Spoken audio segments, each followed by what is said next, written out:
futhi sibulalane amafana sibulalane shayana amafana shayane silungisela abantu basehadingi ukuthi basebenze kahle futhi kungene abantu abalaye ehadingi kulawo mabhizinisi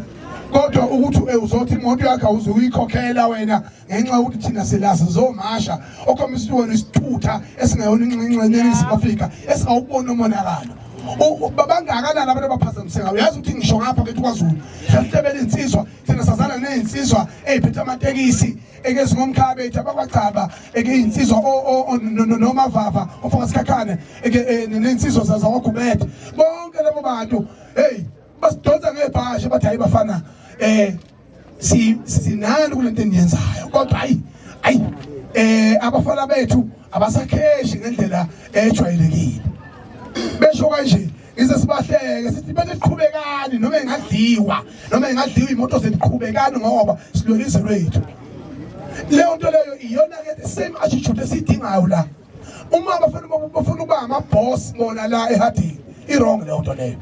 angeke siyimeleke leyo nto ngoba simila konje asisabi kufa kwa hulumeni loyo nje uhlafuna ngagwinye mayicabanga ungize ngophakela umthakathi asesabi lokho ngempela hayi senza sengathi asisatshwa lutho yabo futhi niyazi kade sayiqala nomshikashini nango 2021 sankhiphe indile nigoyini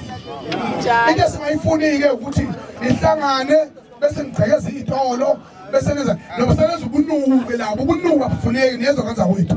iGhana njengamanje ithatha abantu bayo bayahamba nakusasa bayahamba okuyinto enhle cela siyishayele ihlombe iGhana bafowethu ayele Ghana wonke amazwe abukele kuyiGhana futhi bahamba bengabe besabuya abangabe besabuya we'll never miss them. Can they go? We will never miss you. You have killed our country, you have destroyed our country, we will never miss you. We will reparate our country on our own, and we will make sure that we invest in good practices. So we can never tolerate the nonsense of illegal immigrants in our country. Never, and never again shall this country remain with the illegal immigrants to loot our country and to destroy our country on behalf of abantu ababenefitayo abala eNingizimu Afrika. Doesn't matter how much you benefit. Ushilo mfowethu lapho ukuthi ngempela udla ubuthi. Nganza kwethu siyabonga kakhulu ngiyamthanda nganza kwethu uNkulunkulu anigcine ngiyabonga kakhulu nenjalo yomthetho asiqhubekeni sisebenzisane kodwa konke singakwazi masifile noma siboshiwe neziqiniseko sokuthi when you are a soldier you see your own brother fall as a result of being defeated, take the spear and poke the enemies. Thathani umkhonto nikwazisitha ningasikhaleli mina umuntu oqala mina othi ma efile akhala no-view once ngakusasa kuyobe kunyakaza wonke umhlaba yophenduka ngabe ingilosi yezwe uqobo leli uzosoliphatha lophathwa yithina futhi ngoba lama mashi lawa asenza sibe fit for the country. I thank you. Amandla ngesakhuluma sebekhulumile abafowethu umzimba ukhalimali phansi kwanongoma bengifuna nikwazi bafowethu njengoba sithatha isinqumo singabelaphi sangena sathi shi asingenanga sithanda ukungenela ukuthi sihamba amamashi kanje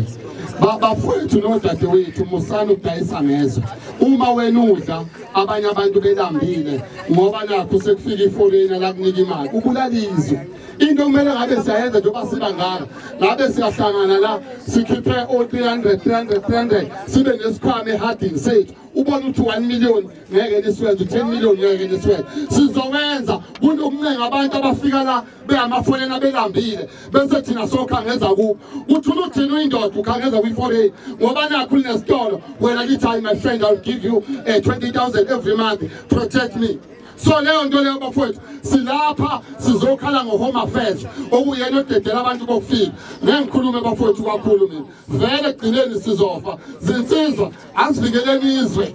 namhlanje sithiwa abantu bokufika bathi thina siyavilapha yini singasebenzisa impondo sihlangane senza amabhizinisi sibe into eyodwa iyadingileni ngaba namabhizinisi wonke umuntu aqasheke cela ukugegela umancinza welakho bese Mandla owethu no asibingelele kona wonke umuntu okhona la asisafunike ukumosha isikhathi siyabonga kakhulu kuona wonke umuntu othathe isikhathi sakhe weza la kule march ekade peaceful kodwa mhlambe kubalulekile ukuthi ngikuveze lokho ngesikhathi sobandlululo babethi abantu abamnyama belwa namabhunu nabamhlophe kukhona idlanzana labantu abamnyama eladayisa ngomzabalazo nesayida ngabelungu ngesikhathi sengena ipolitiki